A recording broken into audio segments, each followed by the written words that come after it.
मित्रहो नमस्कार. भारतातले एक श्रेष्ठ साहित्यिक कॉम्रेड अण्णाभाऊ साठे यांच्या जयंतीनिमित्त आपल्या सर्वांना खूप खूप शुभेच्छा.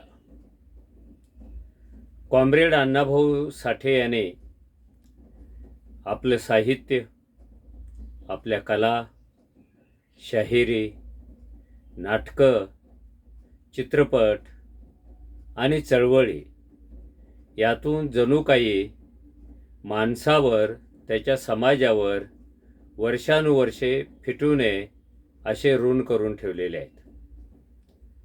आपल्या सर्वांना माहिती आहे की ही जी पृथ्वी आहे, या पृथ्वीवर मालकी कोणाची, असा एक फार प्राचीन प्रश्न होता.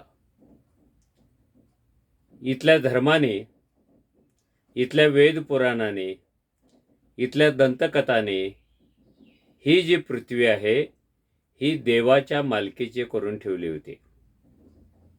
आणि वर्षानुवर्षे ही पृथ्वी देवाच्या सातबारावर होती. प्रत्यक्षामध्ये पृथ्वी घडवण्याचं काम, पृथ्वी सजवण्याचं काम, पृथ्वी विकसित करण्याचं काम माणूस करत आला, पण त्याच्या नावावर पृथ्वी नव्हती. कॉम्रेड अण्णाभाऊने मुंबई येथे भरलेल्या दलित साहित्य संमेलनामध्ये या संदर्भात एक अतिशय महत्त्वाचं वाक्य सांगितलं, विचार सांगितला. तो म्हणजे ते म्हणाले की ही पृथ्वी कुणा शेषाच्या मस्तकावर उभे नसून ते काम करणाऱ्या, घाम गाळणाऱ्या श्रमिकांच्या, दलितांच्या, शेतकऱ्यांच्या तळहातावर उभे आहे. हे एक वाक्य म्हणजे माणसाच्या सातबारावर पृथ्वीची नोंद होणं आहे, जे यापूर्वी कधीच झालेलं नव्हतं. खरं म्हणजे हे वाक्य हेच सगळ्या अण्णाभाऊंच्या साहित्यातलं सूत्र आहे. ते सूत्र म्हणजे माणूस. हा जो लढणारा माणूस आहे, श्रम करणारा माणूस आहे, घाम गाळणारा माणूस आहे, या माणसाच्या भोवतीच अण्णाभाऊंचं साहित्य फिरत राहतं. प्रारंभ, मध्य आणि शेवट हा माणूसच, हा लढणारा माणूस, व्यवस्था बदलणारा माणूस, तशी स्वप्न बाळगणारा माणूस, हा अण्णाभाऊंच्या साहित्याच्या मध्यवर्ती आहे. खरं म्हणजे अण्णाभाऊंच्या साहित्यामध्ये असा एक समाज आला, जो समाज अन्य लेखकांनी लिहिलेल्या साहित्यामध्ये खूप कमी प्रमाणात होता. अण्णाभाऊंच्या साहित्यामध्ये असा समाज आला की ज्याचा इतिहास व्यवस्थेने हिसकावून उरबडून घेतला होता, ज्याच्या जगण्याची नोंदच इथल्या समाजाच्या सातबारावर कुठेही नव्हते, ज्याच्या लढण्याची नोंद नव्हती, ज्याच्या मरणाची नोंद नव्हती, आणि तो माणूस आहे हे ओळखता यावं असा चेहराही या समाजाकडे नव्हता.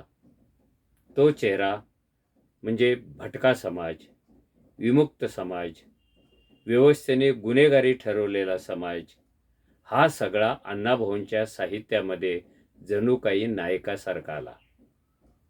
आणि त्यांनी व्यवस्थेला प्रश्न विचारले की आम्हाला रोजीरोटीसाठी फिरवते कोण, आम्हाला गुन्हेगार ठरवते कोण, आम्हाला विमुक्त ठरवते कोण, आम्हाला भाकरीच्या एकेका तुकड्यासाठी गावोगाव भटकायला लावतं कोण.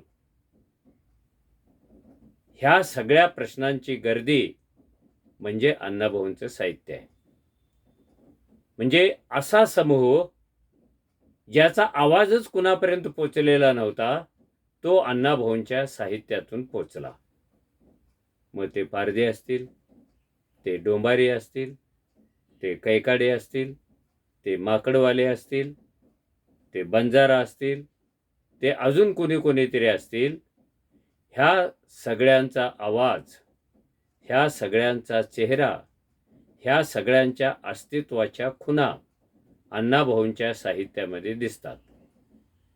त्या नुसत्याच दिसत नाही आहेत किंवा हे लोक नुसतेच विवंचना करणारे नाही आहेत. व्यवस्थेकडे ते स्वतःसाठी स्पेस मागणारे आहेत, हक्क मागणारे आहेत आणि हक्कासाठी लढणारे आहेत. अण्णाभाऊंची सगळ्यात मोठी कामगिरी म्हणजे बिनचेहऱ्याच्या समूहाला त्यांनी साहित्याच्या मध्यभागी आणलं आणि आयुष्यभर याच माणसांच्या बरोबर त्याने मैत्री ठेवली. अण्णाभाऊंच्या स्वप्नामध्ये विषमतामुक्त समाज, जातमुक्त समाज, माणसाला घाण बनवण्यास प्रतिबंध करणारा समाज त्यांच्या स्वप्नात होता. आणि हे स्वप्न पूर्ण करण्यासाठी त्यांनी साहित्याचे वेगळे वेगळे फॉर्म वापरले. त्यांच्या साहित्यामध्ये समाज आहे, राजकारण आहे, अर्थकारण आहे, संस्कृती आहे, माणसाच्या जगण्याचे सगळे घटक अण्णाभाऊंच्या साहित्यामध्ये सहजपणे येतात. आणि ही व्यवस्था किती कुरूप आहे आणि ती बदलण्यासाठी काय करायला पाहिजे यासाठीचा मंत्रसुद्धा अण्णाभाऊंचं साहित्य सांगतं. आणि तो मंत्र म्हणजे व्यवस्थेकडे भीक मागणं नाही आहे. व्यवस्थेच्या आजूबाजूला केवळ आपली दुःख टांगणं नाही आहे. तर हे सगळे बिनचेहऱ्याचे लोक व्यवस्थेच्या विरुद्ध संघर्ष करतात, संघर्षाला उभे ठाकतात आणि संघर्षातूनच बदल होतो हा संदेश अण्णाभाऊंचे पात्र देत राहतात. संघर्षाशिवाय विकास नाही, हे त्यांच्या साहित्याचं सूत्र आहे. हे सूत्र त्यांनी डाव्या चळवळीत राहून अतिशय चांगल्या पद्धतीनं जोपासलं. अलीकडे अण्णाभाऊंना डावे म्हणणे म्हणजे कायांच्या भुवया उंचवतात आणि डावा अण्णाभाऊ स्वीकारणं हिंदुत्ववाद्यांना खूप कठीण जातं. जसं की महात्मा फुल्यांना स्वीकारणं खूप कठीण जातं, तसं अण्णाभाऊंना स्वीकारणं ही हिंदुत्ववाद्यांना खूप कठीण जातं. पण त्यांना स्वीकारायचं आहे, त्यांना आपल्या चौकटीत बसवायचं आहे. मग हे सगळे लोक अण्णाभाऊंनी जे कॉम्रेडशिप लढून लढून, चळवळी करून करून, मार्क्सच्या विचाराशी बांधिलकी ठेवून ठेवून मिळवली, तो कॉम्रेड हा शब्द त्यांच्या नावामागे लावताना अनेकांना संकोच वाटतो.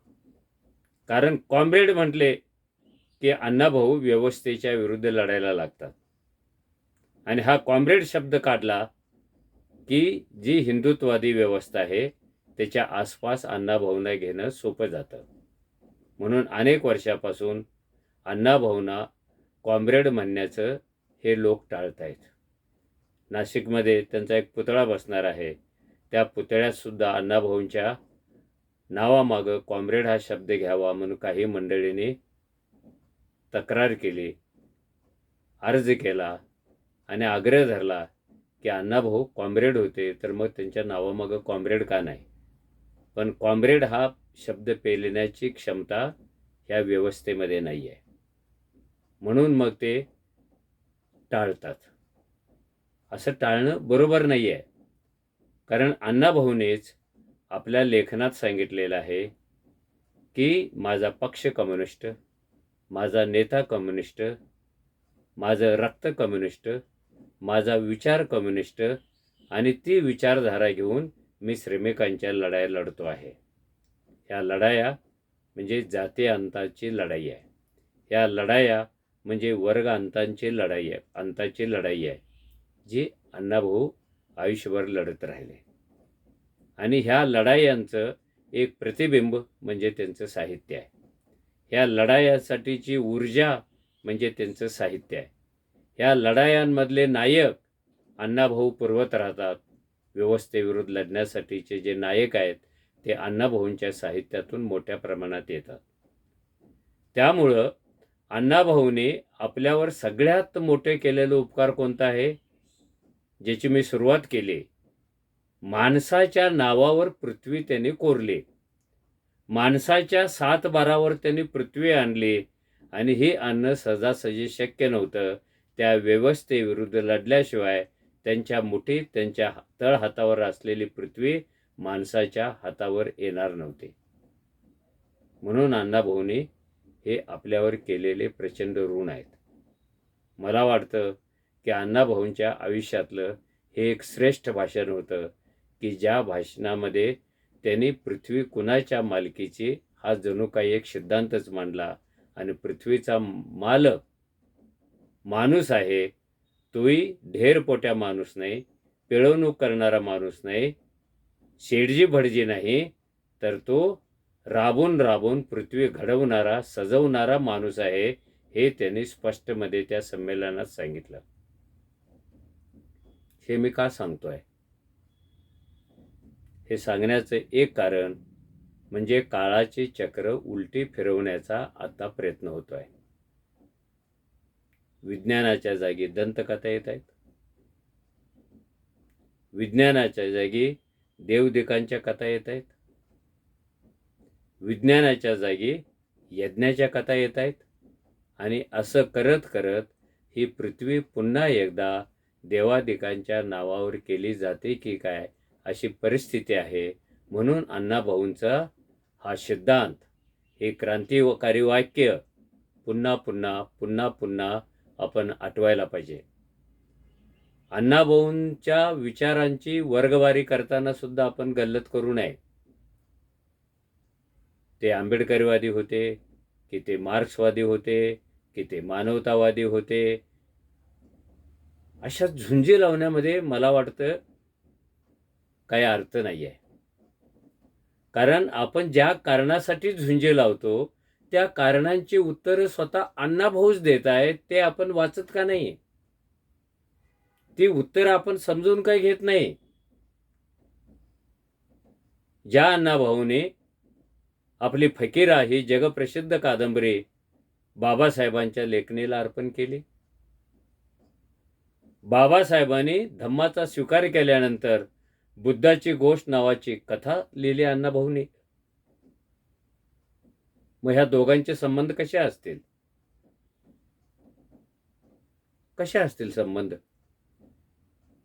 आणि ज्याने सगळं आयुष्यच डाव्या चळवळीत काढलं, मार्क्सवाद मुठीत घेऊन काढलं, त्यांच्याने मार्क्स विचाराचे संबंध कसे असतील? आपण कोण ते संबंध दुरुस्त करणारे? आपण कोण ते संबंध चुकीचे होते म्हणणारे? आपण कोण त्यांच्या विचारधारेला नवा अर्थ देणारे? जे सिद्धच आहे. म्हणून अण्णाभाऊंचं साहित्य हे केवळ रंजनासाठी नव्हतं, तर ते जग बदलण्यासाठी होतं. आणि जग बदलायचं कसं आहे याचं उत्तर सुद्धा अण्णाभाऊंनी देऊन ठेवलं. हे जग कसं बदलायचं? प्रार्थना करून बदलायचं, भक्ती करून बदलायचं, निवेदन देऊन बदलायचं, सत्याग्रह करून बदलायचं, दे रे हरी म्हणून बदलायचं, परमेश्वराचं नामस्मरण करून बदलायचं. कसं बदलायचं जग? कारण हे सगळे मार्ग जे आहेत जग बदलण्याचे, हे फेल गेलेले होते. जग तसंच राहिलं. देवांची संख्या वाढली, जग बदललं नाही. धर्मांची संख्या वाढली, जग बदललं नाही. भक्तांची संख्या वाढली, जग बदललं नाही. मग हे जग बदलायचं कसं भाऊ? त्याचं उत्तर अण्णाभाऊने एका गाण्यामध्ये लिहिले आणि ते गाणं ऐतिहासिक ठरलं. खरं म्हणजे हे गाणं नाही, तर क्रांती कशी करायची, जग बदलायचं कसं, हे सूत्र त्याच्यामध्ये आहे. साध्या सरळ पण प्रभावी वाटाव्यात अशा 2 ओळी त्या आहेत. जग बदल घालून घाव, सांगून गेले मला भीमराव. थोडं तर समजून घेऊया. हे जग आता तेव्हाच बदलणार आहे जेव्हा घाव घालण्याची हिंमत होईल.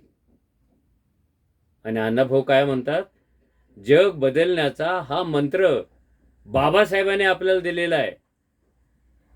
आणि बाबासाहेबांनी सुद्धा त्यांच्या लेखनामध्ये, जीवनामध्ये सांगितलं होतं, देगबाई जोगवा म्हणून कधी हक्क मिळत नसतात. जोगवा मागतात ना बरेच लोक आपल्याकडे. हे जे हक्क आहे, हे स्वातंत्र्य आहे, हे आत्मसन्मान आहे, हे जोगवा मागितल्यासारखं करून चालत नाही आहे. मिळत नाही जोगवा मागितल्याप्रमाणे ते. म्हणून बाबासाहेब म्हणाले होते, जोगवा मागून हक्क मिळत नसतात, ते लढून संघर्ष करून मिळवावे लागतात. आणि मग अण्णाभाऊ दुसरं काय सांगत होते, जग बदल घालून घाव सांगून गेले मला भीमराव. भीमरावांचा विचार आपल्या गाण्यात मांडणारे आणि जग बदलण्यासाठी एक मार्ग सांगणारे अण्णाभाऊ आजच्या काळाची नितांत गरज आहे. कारण जग बदलण्याऐवजी ते पुन्हा पुन्हा भूतकाळाकडे नेलं जात आहे. अण्णाभाऊंच्या साहित्यातल्या ज्या जाती जमाती होत्या त्यांची आज काय अवस्था आहे, त्यातल्या नायकांची आज काय अवस्था आहे. अण्णाभाऊ आज हयात असते तर पुन्हा पुन्हा त्यांनी त्यांच्यावर लिहिलं असतं, पुन्हा पुन्हा त्यांना भेडसावणाऱ्या प्रश्नावर लिहिलं असतं. म्हणून अण्णाभाऊ हा साहित्याच्या पलीकडे जे एक मोठं परिवर्तनाचं हालचालीचं जग आहे तिथे जाणारे एक महान लेखक आहेत. म्हणून महाराष्ट्रातल्या साहित्य क्षेत्रामध्ये अण्णाभाऊंनी जे त्यांचं स्थान निर्माण केलेलं आहे ते त्यांच्या नावात बदल करून सुद्धा कुणाला हलवता येणार नाही आहे. माणसाचं राजकारण, माणसाचं समाजकारण, महाराष्ट्राचं राजकारण, संयुक्त महाराष्ट्राच्या चळवळीमध्ये हजारो लोकांना उठाव करायला लावणारी ती छक्कड अजून पण आपल्याला या काळाशी ती सुसंगत आहे असं वाटतं. कारण संयुक्त महाराष्ट्र अजून झालेलाच नाही आहे. संयुक्त महाराष्ट्राच्या लढ्यातून ही जन्माला आलेली छक्कड आहे. एअर कंडिशन रूममध्ये बसून ती जन्माला आलेली नाही आहे. स्वतः अण्णाभाऊ मैदानात होते, त्या संघर्षात होते आणि त्या संघर्षातूनच त्यांनी माझी मैना गावावर राहिली, माझी जीवाची होती या काहिली. संयुक्त महाराष्ट्राचं स्वप्न अजून पूर्ण होत नाही. 60ला महाराष्ट्र झाला पण संयुक्त महाराष्ट्र तसंच बाकी आहे. अण्णाभाऊ पुन्हा पुन्हा सांगत होते ती मैना गावावर राहिलेली आहे. मैना म्हणजे बेळगाव आणि मी मुंबईत आलेलो आहे. सारखे तिची आठवण होते बेळगावची आणि माझ्या जीवाची काहिली होते. हे सांगत सांगतच मुंबईवर सत्ता कोणाची, मुंबईची संस्कृती काय, ह्या सगळ्यांचा वेध त्यांनी त्या छक्कडमध्ये घेतलेला आहे. त्यामुळं अण्णाभाऊंचं कोणतंही साहित्य हे कालबाह्य होणार नाही आहे. नवा माणूस, जुना माणूस, येऊ पाहणारा माणूस या सगळ्यांच्या हातात हात घालून जाणारं हे साहित्य आहे. म्हणून त्याचं जतन, त्याचं संवर्धन, त्याचं चिंतन, त्याविषयीचा विचार सातत्याने करत जाणं म्हणजेच आपण अण्णाभाऊने सुरू केलेल्या संघर्षात सहभागी होणं असं मला वाटतं. पुन्हा एकदा शुभेच्छा. धन्यवाद.